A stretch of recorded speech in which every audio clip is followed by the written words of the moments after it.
प्यारे विद्यार्थियों नमस्कार। हम पढ़ रहे हैं सूरदास जी के पद। तो पहले जान लेते हैं सूरदास जी के विषय में। सूरदास जी का जन्म 1478 ईस्वी में हुआ था और हिंदी साहित्य में श्री कृष्ण भक्त कवियों में सूरदास जी का स्थान सबसे पहले आता है। सूरदास जी ने 3 रचनाएं लिखी हैं, सूरसागर, साहित्य लहरी और सूरसावली। ये जो 4 पद हम पढ़ने जा रहे हैं ये उनके सूरसागर के भरमर गीत प्रसंग से लिए गए हैं। तो हम प्रसंग के विषय में जान लेते हैं कि घटना किस समय की है।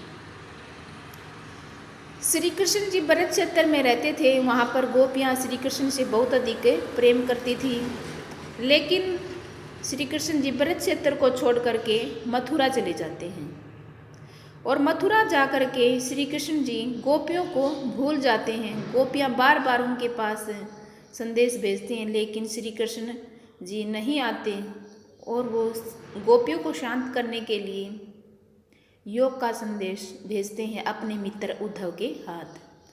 अब उद्धव गोपियों के लिए योग का संदेश लेकर के आते हैं। योग का संदेश ऐसा है कि उसमें ये बताया गया है कि हे गोपियों, तुम श्री कृष्ण को तो भूल जाओ और निर्गुण ईश्वर का ध्यान लगाओ। और गोपियाँ भोली वाली हैं, वो कहती हैं कि हमें तो अपने श्री कृष्ण जी से ही प्रेम है, हम निर्गुण ईश्वर के विषय में नहीं जानती। जिस ईश्वर को हमने देखा ही नहीं उससे कैसे प्रेम हम कर सकती हैं। तो इसी वार्तालाप को इन पदों में संजोया गया है कि किस प्रकार से उद्धव गोपियों को योग का संदेश देता है और भोली भाली गोपियाँ उस योग के संदेश को समझ नहीं पाते। वो तो अपने श्री कृष्ण से ही, सगुण ईश्वर से ही, सगुण श्री कृष्ण से ही प्रेम करती हैं और निर्गुण ईश्वर का जो संदेश है उनकी समझ से परे है। और गोपियाँ तो उद्धव को भी भाग्यहीन ही मानती हैं, क्योंकि वो प्रेम के सागर श्री कृष्ण जी के पास रहते हैं, लेकिन फिर भी वो निर्गुण ईश्वर का संदेश लेकर के गोपियों के पास आ गए हैं।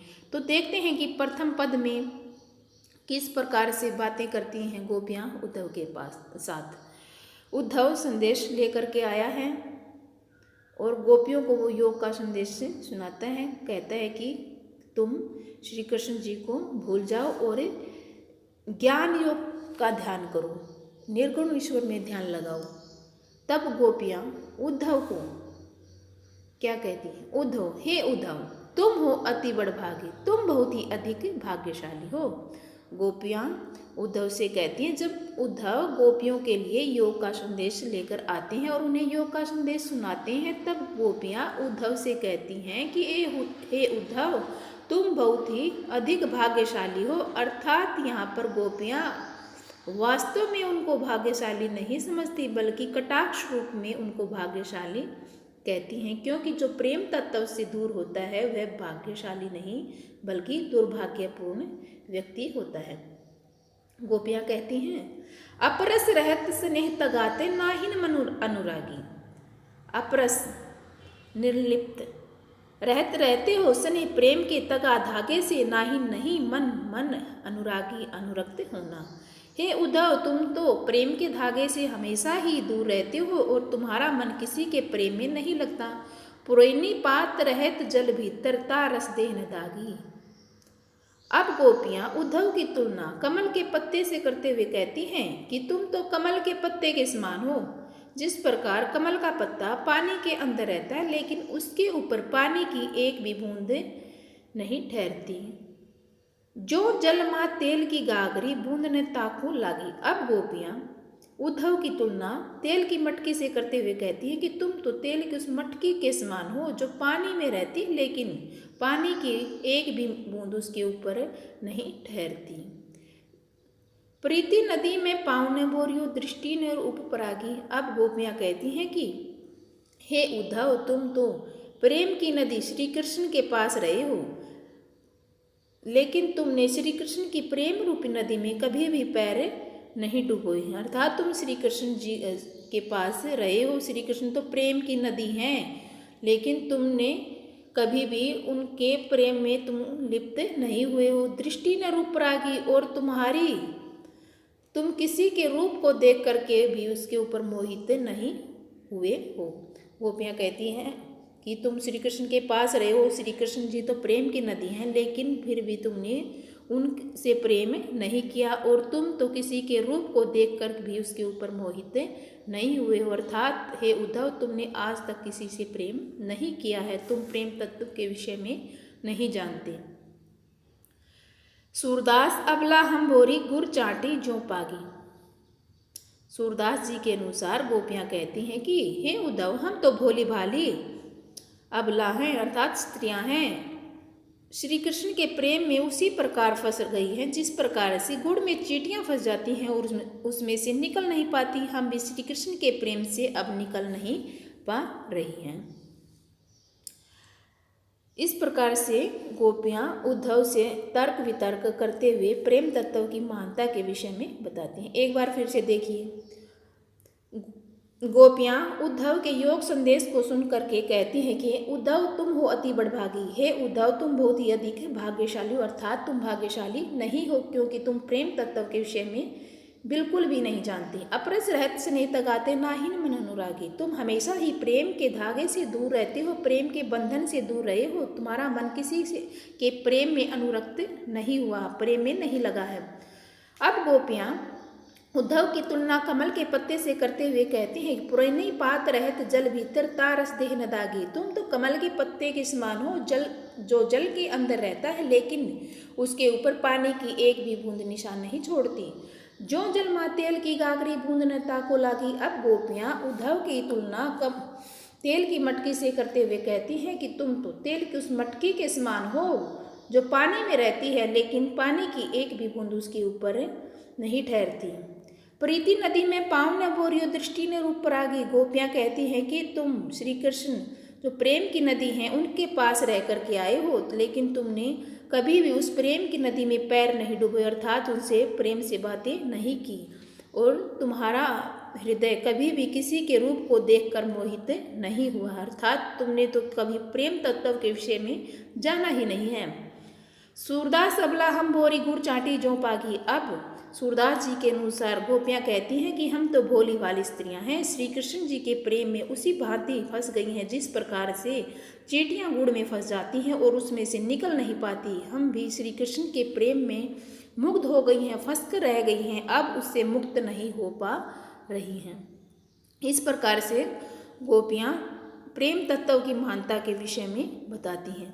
अब हम देखते हैं दूसरा पद। मन की मन ही मांझ रही। गोपियाँ उद्धव से कहती हैं कि हे उद्धव, तुम संदेश को लेकर के, योग का जो संदेश है वो लेकर के आ गए हो, श्री कृष्ण जी आए नहीं। अब हमारे हृदय में बहुत सारी बातें हैं जो हम श्री कृष्ण जी से ही बताना चाहते हैं, श्री कृष्ण जी आए नहीं, तो अब हम अपनी मन की बातें किसको बताएं। देखिए गोपियाँ क्या कहती, मन की मन ही मांझ रही। श्री कृष्ण गोपियाँ कहती हैं कि हे उद्धव, श्री कृष्ण जी तो आए नहीं, हमें उन्हें अपने हृदय की मन की बहुत सारी बातें बतानी थी, अब हम उनको बता नहीं पाए, इसलिए मन की मन ही मांझ रही। हमारे मन की बातें तो श्री कृष्ण जी के न आने से हमारे मन में ही रह गई हैं। कहिए जाई कौन पे उद्धव, ना ही प्रत कही। हे उद्धव, तुम ही बताओ, अपने हृदय की बात, अपने मन की बात किसे बताई जा सकती है? किसी अन्य को नहीं बताई जा सकती, अपने प्रिय को ही बताई जा सकती है। अवधि आधार आस आवन की, तन मन बिथा सही।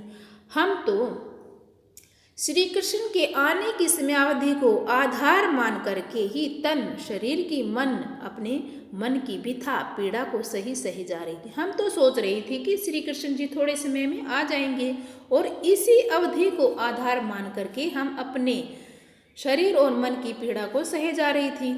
अब इन जोग संदेश ने सुनी सुनी विरहनी विरह दई, लेकिन अब इन योग के संदेशों को सुन सुन करके तो हम दुखियाओं का दुख और भी अधिक बढ़ गया है। चाहती होती गुहारी जीती ते उत्ते धार बही। गोपियाँ कहती हैं कि जिस ओर से हम मदद की आशा कर रही थी, उस ओर से तो योग का की जो प्रबल धारा है वो बह रही है। सूरदास अब धीर धर ही क्यों, मर्यादा न लही। गोपियाँ कहती हैं कि सूरदास जी के अनुसार गोपियाँ कहती हैं कि हम धैर्य कैसे धारण कर सकती हैं जब श्री कृष्ण जी ने ही अपनी मर्यादा का त्याग कर दिया है कि वो हम भोली भाली गोपियों के लिए योग का संदेश भेज रहे हैं। वो स्वयं नहीं आ रहे बल्कि हम गोपियों को योग साधना का संदेश दे रहे हैं। दोबारा से देखिए एक बार। गोपियाँ उद्धव से कहती हैं कि मन की मन ही मान रही, हे उद्धव, श्री कृष्ण जी के न आने से हमारे हृदय की बात तो हमारे हृदय में ही रह गई है। कहिए जाई कौन पे उद्धव ना ही प्रत गई। हे उद्धव, तुम ही बताओ अपने हृदय की बात, जिसे हम अपने प्रिय से बताना चाहती हैं वो किसी अन्य को कैसे कह सकती हैं, कैसे बता सकती हैं, अर्थात किसी अन्य को नहीं बता सकती।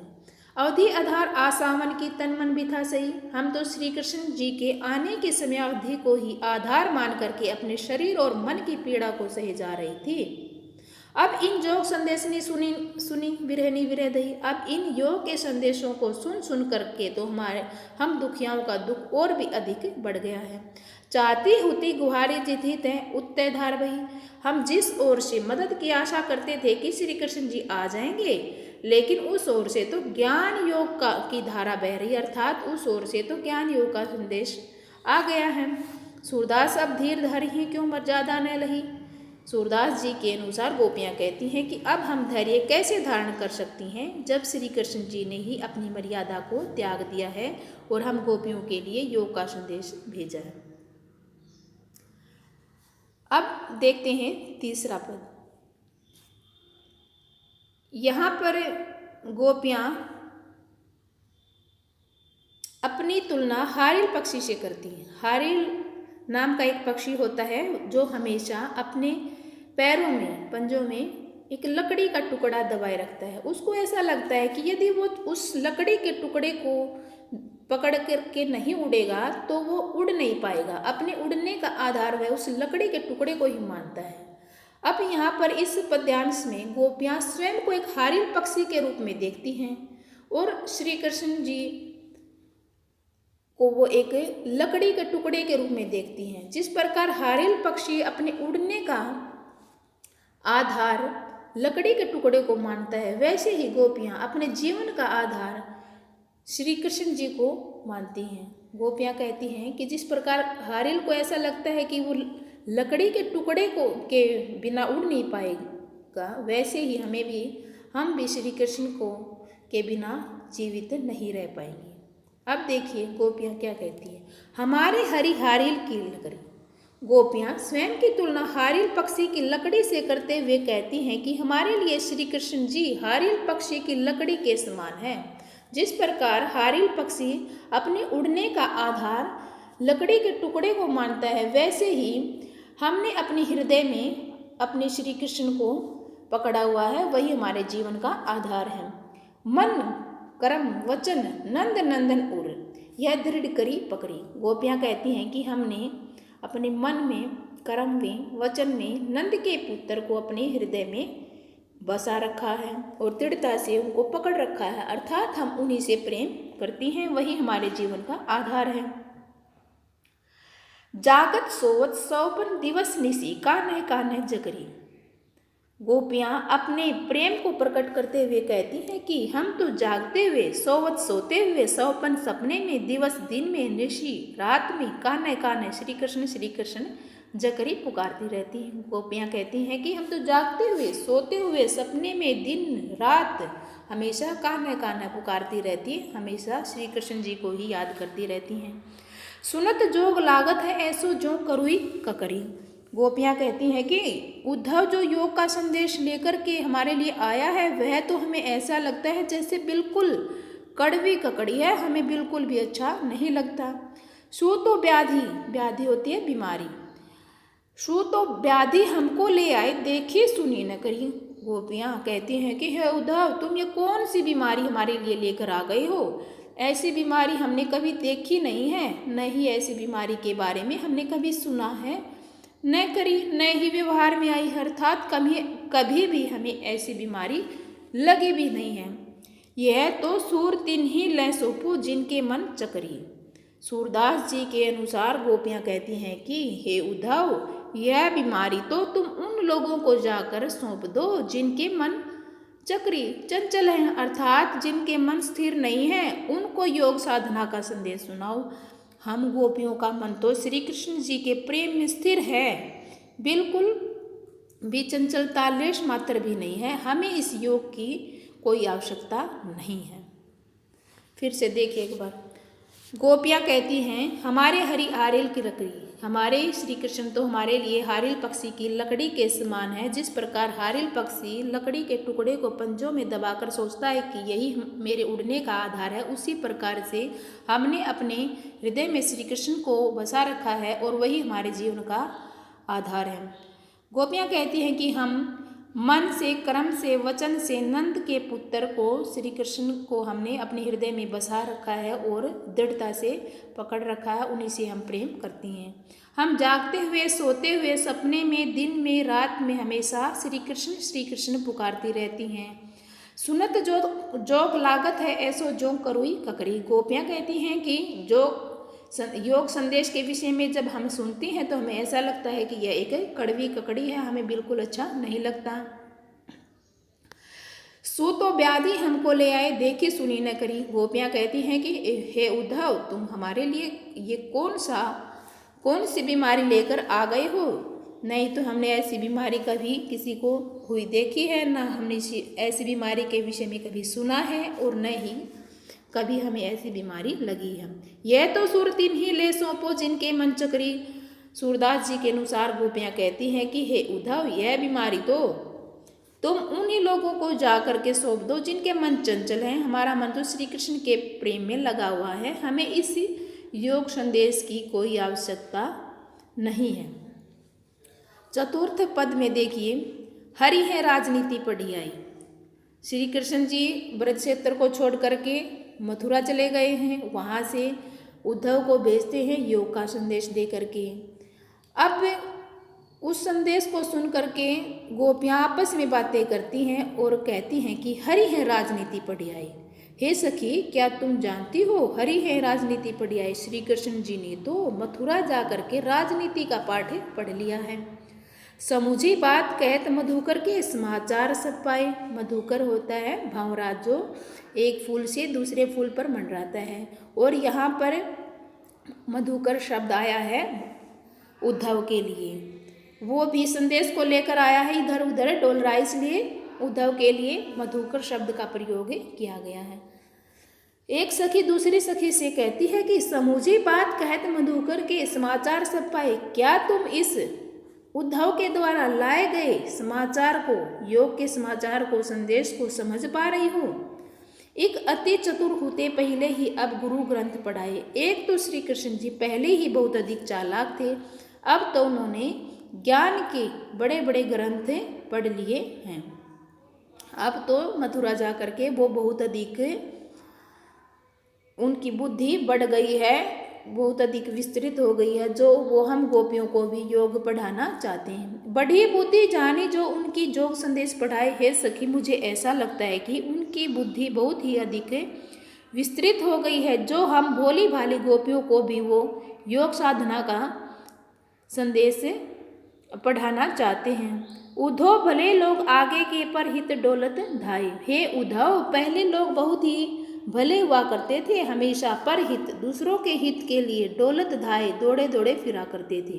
पहले ज़माने के लोग बहुत अच्छे हुआ करते थे, जो दूसरों की भलाई के लिए हमेशा दौड़ते फिरते थे, दूसरों का भला करना चाहते थे। अब अपने मन फेर पाहिए, चलत जो होते चुराए। गोपियाँ कहती हैं उद्धव, हमें श्री कृष्ण जी से कुछ नहीं चाहिए, हम तो बस अपना मन वापस पाना चाहते हैं, जिसे श्री कृष्ण जी मथुरा जाते समय चुरा कर ले गए हैं। गोपियाँ, भोली वाली गोपियाँ हैं, वो कहती हैं कि हमें श्री कृष्ण जी से कुछ भी नहीं चाहिए, हमें ये योग का संदेश भी नहीं चाहिए, हमें तो बस अपना हृदय, अपना मन चाहिए, जिसे श्री कृष्ण जी मथुरा जाते समय चुरा कर ले गए हैं। ते क्यों अनीति करें आप मुझे और अनीति छुड़ाएं। गोपियाँ कहती हैं कि हम तो एक ही कार्य करती हैं, वो कार्य है हमारा श्री कृष्ण जी से प्रेम करना जो बहुत ही अच्छा है, लेकिन श्री कृष्ण जी तो अनीतिपूर्ण कार्य कर रहे हैं, जो हमारे उस नीतिपूर्ण कार्य है उनसे प्रेम करने को भी छुड़वा रहे हैं। गोपियाँ कहती हैं कि हम तो बस भोली वाली हैं और श्री कृष्ण जी से प्रेम करती हैं, लेकिन वो तो अन्यायपूर्ण कार्य कर रहे हैं कि हमसे उस प्रेम को भी छुड़वाना चाहते हैं। राजधर्म तो यह सूर जो प्रजा ने जाहि सताए। सूरदास जी के अनुसार गोपियाँ कहती हैं कि हे उद्धव, राजा का धर्म तो प्रजा की भलाई करना होता है, प्रजा को सताना राजा का कार्य नहीं होता, लेकिन हमसे अपने प्रेम को छुड़वाकर और योग साधना का संदेश भेज करके श्री कृष्ण जी राजा के धर्म को नहीं निभा रहे हैं। इस प्रकार से सभी पदों में गोपियों ने प्रेम तत्व की महानता को उजागर किया है और बताया है कि ज्ञान योग उनकी समझ से परे है। वो तो सगुण में विश्वास करती हैं, अपने प्रिय श्री कृष्ण से ही प्रेम करती हैं। प्यारे विद्यार्थियों, हमने ये 4 पद पढ़े सूरदास जी के, तो इसके शिल्प सौंदर्य के विषय में हम थोड़ा सा जान लेते हैं। सूरदास जी की इन पदों में भाषा है ब्रज भाषा। मुख्य रूप से सूरदास जी ने ब्रज भाषा का ही अपने साहित्य में प्रयोग किया है, तो हम पॉइंट के रूप में इनको नोट करते जाएंगे। 4-5 पॉइंट हम लिख देंगे इनके विषय में। प्रथम होगा भाषा। सूरदास की भाषा ब्रज भाषा का उन्होंने बड़ा ही सुंदर और मनोहर चित्रण किया है। रस, इसमें वियोग श्रृंगार रस का बड़ा ही सुंदर प्रयोग किया गया है। व्यंजना शब्द शक्ति, व्यंजना शब्द शक्ति का प्रयोग किया गया है। तत्सम तद्भव शब्दों का प्रयोग किया गया है। भाषा प्रवाहमयी और चित्रात्मक है।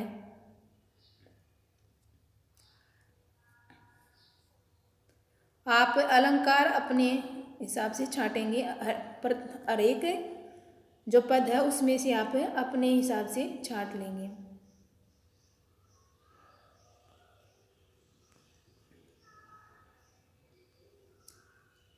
ठीक है।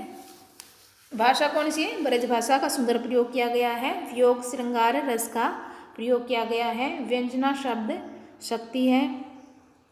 तत्सम तद्भव शब्दों का प्रयोग किया गया है। भाषा प्रवाहमयी चित्रात्मक है।